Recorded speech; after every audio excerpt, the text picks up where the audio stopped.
Let's play! Whoa! Hello there, ladies and gentlemen. You all may call me Pharaoh, and welcome to, well, technically it's a continuation of the Layton series that I've been covering for the past, how many months now? As many of you have been aware, and many of you have told me, there was a movie of the Professor Layton series that came out, I believe it actually came out, like, in, 2010, 2011, but was actually produced as early as, like, late 2009, if I'm not mistaken. But either way, this movie apparently is canon to the series, because the future games in the series we haven't played yet, Miracle Mask and Azran Legacy, apparently reference this movie, or the events of the movie, quite a bit. So I figured, before I delve into Miracle Mask, which I will do soon, I'm just trying to get back into the swing of things with work and after the holidays and whatnot, but I figured it'd be a nice little break to watch this movie and I guess do like a little bit of a discussion video of it.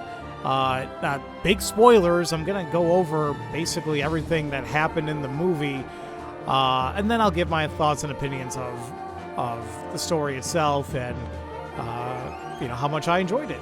So, like I said, fair warning, if you guys don't want to watch this, please get the fudge out, but yeah, I figured I might as well do something before delving to Miracle Mask. So, I will say, the majority of the movie is a flashback. And the reason why I say that is because it opens up with Layton and Luke investigating the Big Ben Tower in London, because apparently they were trying to solve, like, somebody that stole the sound. And Layton, of course, in his true fashion, figured it out and pointed out that it was an old woman who, aka, was nobody, well, aka, was none other than the Master of Disguise himself, aka Don Paulo. So that alone, I'm like, wait a minute, when the hell does this movie take place? So I guess in that beginning segment of the movie, I guess it takes place sometime after Diabolical Box. And the reason why I say that is because it definitely can't take place after Unbound Future. And Flora was there, and Chemley, and I'm like, oh, okay, like they're all still getting some love. They're showing up. And then there's like a little bit of a montage of what they do. And it actually showed Layton teaching his course in archaeology, which I thought was amazing. I'm like, finally, we get to see him in his true element, if you want to say so. And I think there are cameos in this movie, because I'm fairly certain I saw the conductor, Sammy, from Diabolical Box in the audience, or like in the auditorium of Layton's class. There might be other cameos, but that's the one I saw when I was watching the movie. So, they're doing all that, and then shoots back to Layton's office. He walks in with a vinyl of a record simply entitled The Eternal Diva. And he's like telling Luke, like, hey, do you remember this? And it's like, oh yeah. And then that's where the flashback begins. That's where the majority of the movie takes place. It takes place literally after the events of Last Spectre, but before Miracle Mask. So, and this is Luke, just kind of reminiscing about all this, but they're talking about how Layton, 3 years ago, received a letter from a woman named Janice, who was a former student of Layton's, but is now an opera singer. And she wrote to him about, she opened it up saying, like, she had a very good friend of hers named Melina Whistler, that passed away a year ago, but when Janice was out and about in town, a little 7-year-old girl approached her and telling her that, that she apparently is Melina. And, like, it's like, how the hell is that possible? But she was saying things about Melina that only Melina and Janice would know. And the little girl's like, well, yeah, it's because I've been given the gift of eternal life. And it's like, well, that's definitely odd. And she needed Layton's help to figure out, like, what exactly is going on. So, she sends Layton the letter, explaining everything that's happening, a program of the opera that she's currently doing, and 2 tickets to that opera. Now, this opera was entitled The Eternal Kingdom, which talks about the story of the queen of this eternal kingdom of Ambrosia, which apparently is, if you want to say, like, it's a very heavenly place. Everybody was so happy, and everybody loved the queen so dang much. However, one day the queen fell really ill, and all the citizens, they were trying their best to revive her and did all these remedies, but nothing worked, and then sadly she passed away. Well, to make it do a little bit more of a gut punch, right after she passed away, they finally figured out the remedy, this remedy being the elixir of eternal life. And they decided, that all the citizens decided they will drink the elixirs themselves, and they will forever wait for their queen to be revived. And I guess during this period of time as well, the city of Ambrosia became lost and I guess sunk like Atlantis or something. So that's what this opera is about. Now, as they're going to this opera, it's not just Layton and Luke. You gotta remember that this is during the prequel series, so Emmy was there. She was the one driving the Layton-mobile, and dear God, she was insane driving it. Layton couldn't give a damn, apparently, but Luke had some words to tell her. But on the way there, they found out that this opera is actually composed by a man named Oswald Whistler. And it's at that point where, Luke was able to pretty easily put two and two together, like, wait a minute, are Oswald and Melina related? And sure enough, Oswald is Melina's father. He is a very famous composer, but for some time he has not composed anything new. But here comes this Eternal Kingdom play that he wrote, or opera that he wrote. So it's like, oh, okay. And that's where they're going to go. And apparently there was like a news clipping as well that apparently this Whistler individual is familiar with Dr. Schrader, who is, as you all know, Layton's mentor. So it's like, oh, okay. So like, lots of some type of connections being made, right? So now remember, I mentioned that there was only 2 tickets to this. So it's like, well, wait a minute, who's going to go out of the 3? Well, it was Luke and Layton. Layton simply told Emmy, like, when she dropped him off to this grand theater by the seafront, like, hey, just keep up with your investigation. I was like, well, I wonder what the hell they're investigating, but okay. So she goes, and like, there's a bunch of people at this opera now, and the opera plays out kind of like as I mentioned, and it was beautiful. A lot of the music in this movie, by the way, was fantastic. I loved it.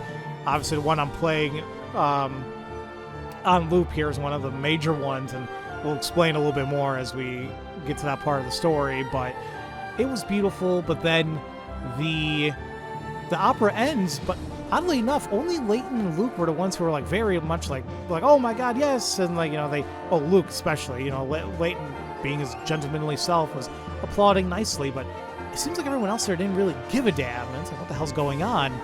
And it's at this point where things really just started taking a pretty damn dark turn, and you'll see why in a minute. There's this masked individual that shows up, and he starts talking about how, okay, well, now here's a real reason why all of you were invited to this event. And apparently they were going to play a game of literally life or death. And they're going to play this game. Freaking sounds like Jigsaw from the Saw series, but they're going to play a game, and the last one standing is going to win the ultimate prize, that of being the supposed eternal elixir, or the elixir of eternal life itself. Now, as you imagine, some people hearing this, they get freaked out. They want to get the fudge out of there, and that's exactly what they try doing. And it's at this point where a bunch of people got trapdoored in this theater room. So basically, they seemingly fell to their deaths. And it's like, oh, this is very much turning into Squid Game / Zero Escape. This is getting a little serious. Now, I'm not sure where he came from, but freaking Inspector Grosky was there, or Grosky, and he's like, oh crap, I'm gonna arrest this guy, who just was explaining what everything was happening on the stage, but it ends up being a freaking puppet. And it's at this point, Grosky, like, gets basically blown away, like, cause like, this puppet inflates like a balloon, and he just flies away. Grosky, I swear, was almost killed like numerous times in this movie, but spoiler alert, he comes out okay. So yeah, so now they're literally playing a game, aka they're solving puzzles.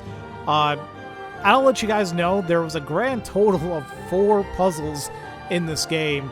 You could say there was a 5th one that kind of explained like the big grand mystery of the story, but either way, they had to solve some puzzles. And the idea is like after solving each one, the number of people should be dwindling so that by the end of it all, somebody's gonna win this event, right? Or win the award. So among a lot of these people who are like stuck on this boat, or of course Luke, Layton, Janice, Oswald, the composer, which by the way, he apparently has been using this large instrument. I keep forgetting the names, like Detragan, something like that, but it's like this huge organ-looking thing that seemingly plays, it's like one man can play a whole orchestra, basically. And so he's playing it, but now he's stuck there. So is the little girl who's claiming to be the reincarnation, apparently, of Melina. And then there's like random characters that we find out their names later on, but like I'll say this, I don't think it's like super important, but there's one who's like basically like a very posh lady, a author, a conglomerate owner, a historian, a soccer player, a sea captain. They're all stuck. They're gonna figure out these puzzles.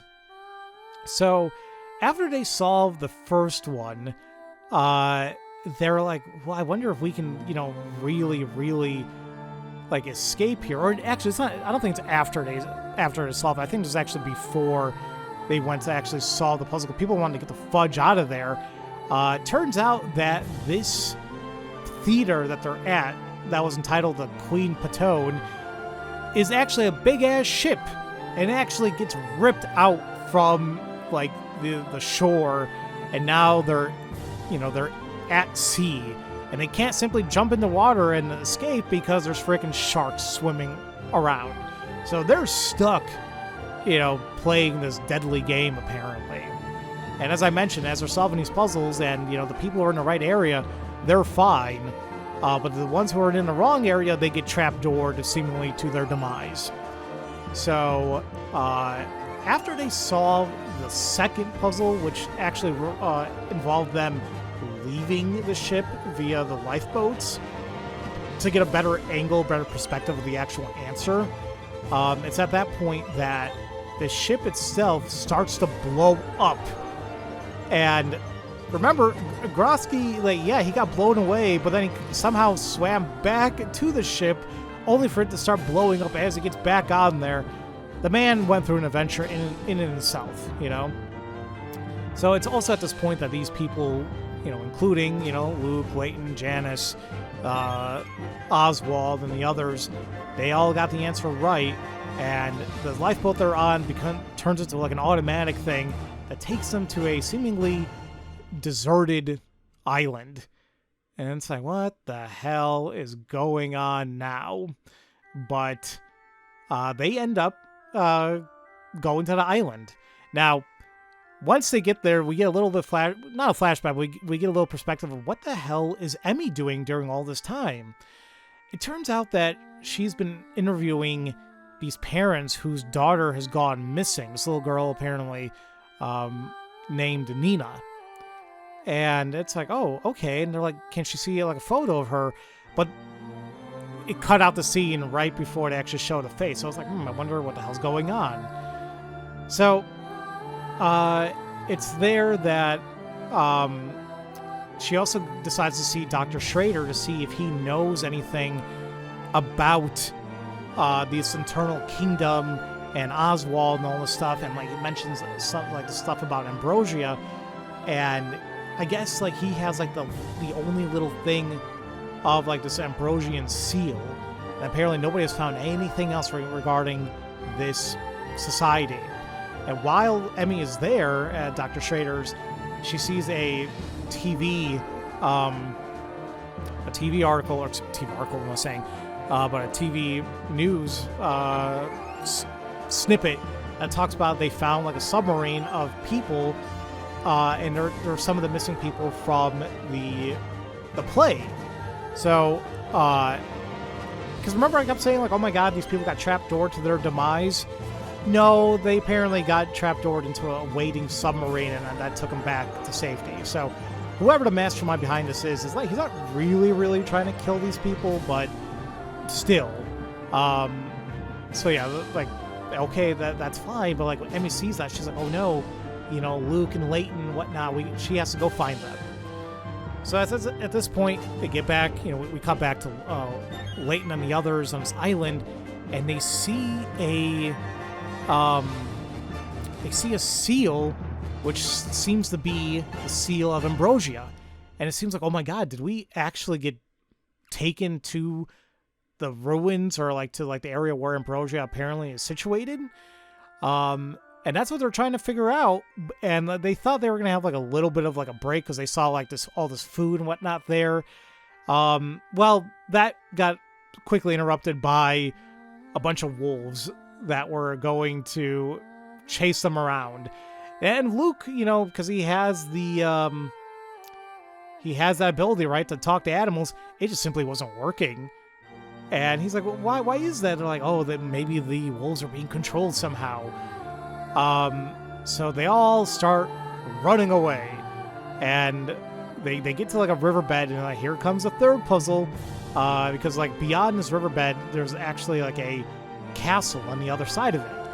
And the puzzle simply cross the river and get to the castle, you know, and try getting rid of the wolves. So as they're there, they see like these 3 cages being suspended by these trees. And the idea is like, oh, maybe we can somehow trap the wolves in there. But Luke and a good number of the others figured, wait a minute, why try trapping the wolves in here and take a gamble on it? Because I think there was 5 wolves.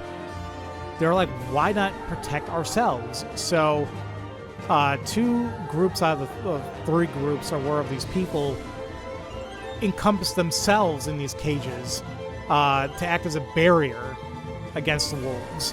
And the 3rd group, they're like, oh crap, you know, they missed their cage, and now they were just kind of stuck on top of it, you know, and they can't go anywhere. So and these traps, or these cages, like, it's like wooden, bamboo, whatever. They can easily pick it up, and they're safe. They can walk, you know, towards the castle. But I don't know how this happened, but like Luke, Layton, and Janice, like, because they were like in our little group, they somehow tripped over the damn thing, and it, like oh, they can't use it anymore. So they run into this shack that they see, that they find, and they lock the door behind them because these wolves are chasing them. And it's at this point, I don't know why I was surprised about this, but Layton MacGyvered a makeshift helicopter from the stuff inside the shack. I shit you not. Like, he made a fully functioning helicopter. Now, obviously, use your imagination a little bit. It wasn't like a full-blown helicopter, but it flew. You know, the damn thing flew. And it wasn't working great, but it still worked, and they crash-landed to the other side, to the castle, and that's where they meet up with the other contestants as well, because they weren't, you know, they made sure their cage didn't flip, and they found like a bridge, and they got to the castle. So it's at this point where they get to the castle, and they're like in this courtyard, and it has 4 doors, and this is where puzzle number 4 came into play. You know, apparently one of these doors is going to lead to the king's chambers. Luke found out the answer pretty quickly, and it's at this point where Layton's like, I really have a feeling something's going on here. And he lets Janice and Luke and the others who think that question was right, or their answer was right, to go into the one door, and he went somewhere else. Now, it's also at this point where a couple of the other contestants, they saw how smart Layton was, so they just automatically assumed everything he did was going to be correct. But, you know, they got trapped. Not Layton. Layton was close. He almost got trapdoored himself, but he saved himself. And it allowed him to start kind of investigating the castle by himself. Now, it's also at this point where, you know, as I mentioned, Emmy needs to go look for them. I don't know how she knows how to do this, but she can fly a plane, apparently. She can fly a freaking seaplane. And as she's flying towards, apparently, where they're at, and I don't know how she found out where Layton and Luke were at or which island they were at, but she did. But on the way there, she finds Grosky, in the water. So once again, he survived, and on their way to the castle they go.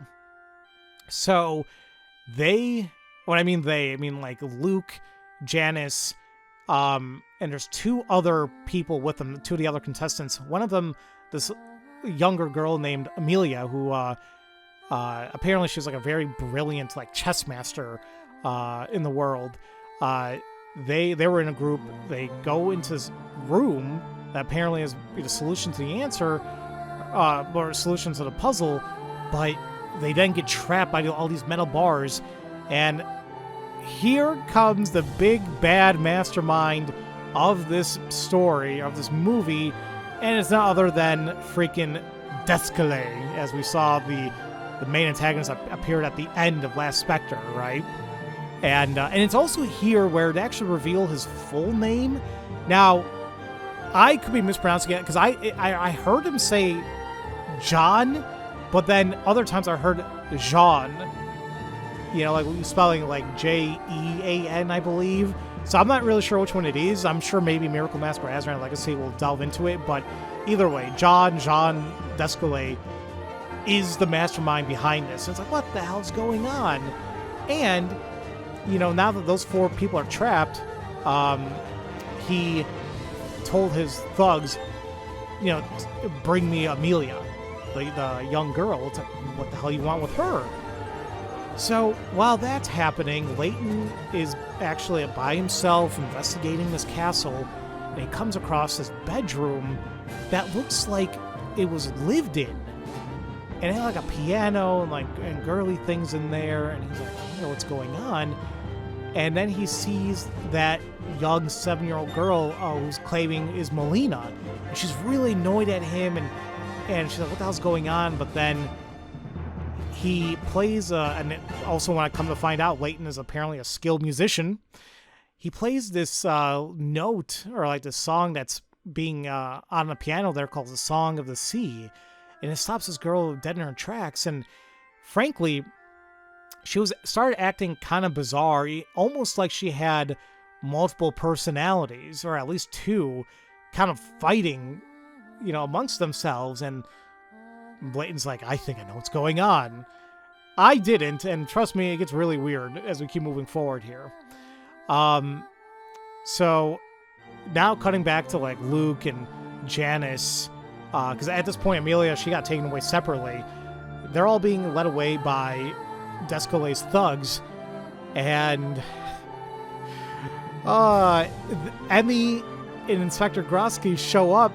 Once again, I don't know how they did, but they show up, and it's at this point there's an epic fight that kind of happens where I am fairly certain Emmy killed one of the guys, because she face planted this guy into the face so damn hard, his whole damn face went into the wall, broke through.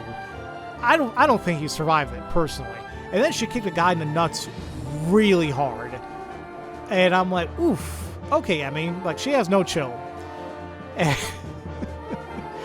So that's happening, and then they meet up with Layton again, you know, in the same kind of corridor, and he has the little girl apparently with him as well. He's like, I think I know what's going on. So they get to this main room, which, big shocker, is that Oswald, you know, Melina's father, the composer, is actually working with the Descalé in this scheme, because, you know, that machine, or that organ I mentioned that plays more like an orchestra in one. It turns out that, and this is where you gotta let go a little bit of the logic, and this becomes a little bit more fantastical. This machine apparently can store the memories of an individual and transfer it to somebody else. And then that person whose memories you wanted to get transferred, they basically can live on with somebody else's body. So basically what happened was that little girl who thought that was actually Melina, it ends up being that girl that Emmy was talking about earlier on when she was like talking to his family about this daughter that went missing. Apparently a 7-year-old girl named Nina. So I'm not sure how that happened or how she got snatched to become like this host, but that's what kind of happened there. And it's like, oh my god, you know, like how the hell is it even working?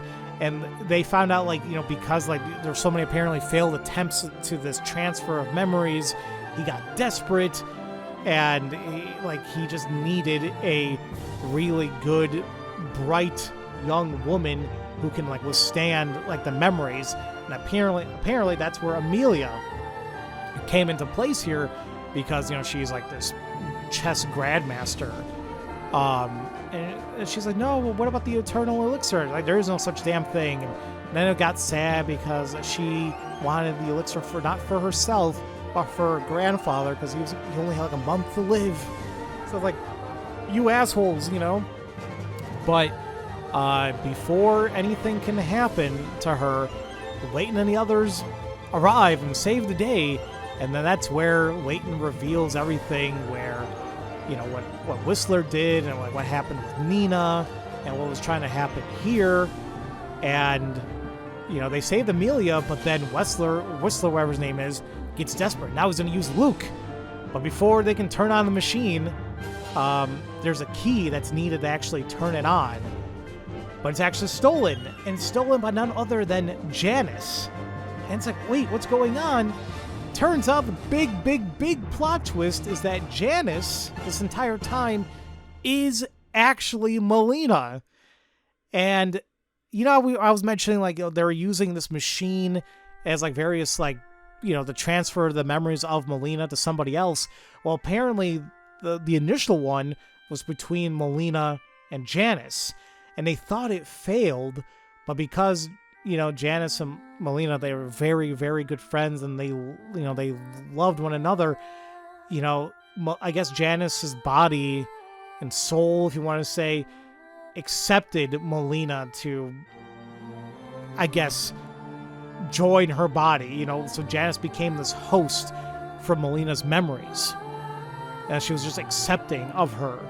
So Melina has technically been around this entire time in Janice's body, but has started to realize that this is not right and she needs to leave. She needs to give the body back to Janice. And, you know, Whistler is like, oh my god, no, I can't lose my daughter again. And it's like, no, you know, like, she needs to do this. Now, you know, Descalay, being the asshole that he is, he's like, aha, I was using all of you. Because his ultimate goal he didn't give a damn about the eternal elixir or what Oswald wanted. He had his own agenda. And this ties back to the whole thing with the city, or like the lost city of Ambrosia. He wanted to revive it. And this is kind of where, like, technically the fifth puzzle of the game kind of fits in. That symbol, the seal of Ambrosia, he realized it's actually music notes. And the part of it is like what's actually on the seal, which I forgot what the actual song was called. I think it was a Song of the Stars. And there was the melody that was in... turns out the castle was actually owned by Oswald, and Melina lived there. So that was Melina's room we initially saw, and that Melina wrote that song, the Song of the Sea. So, friggin' Descalay is like, oh, if we combine it, then we must be able to revive Ambrosia.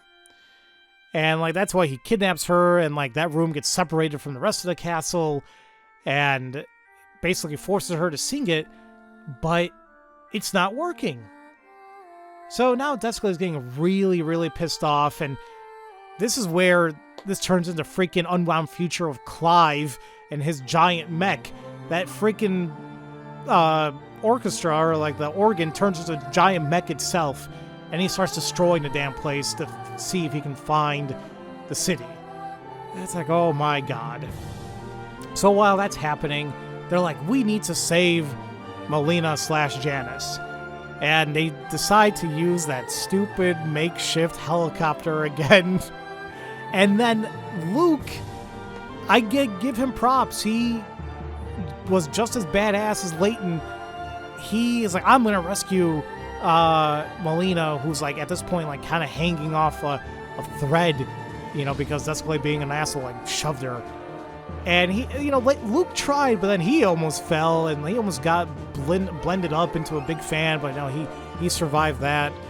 And Luke is about to get like freaking bodied by this drill, and then Layton saves him, thinking he died, or Descalay thought he killed Layton because he blew up the helicopter, but Layton's okay. And it's at this point I realized, like, holy crap, Descalay is a very, very dangerous individual. And, like, I'm not even sure, like, it's not like a silly villain like, you know, Don Paulo. He is trying to kill people at this point. Like, very much Layton, at least. And they have a big-ass sword fight, too.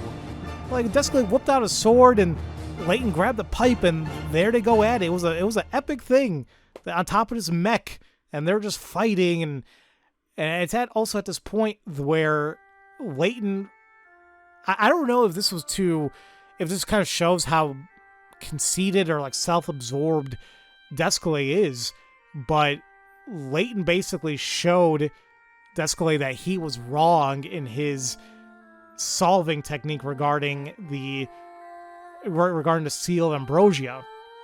Apparently, he only solved half of it. And there's actually 3 songs you gotta play.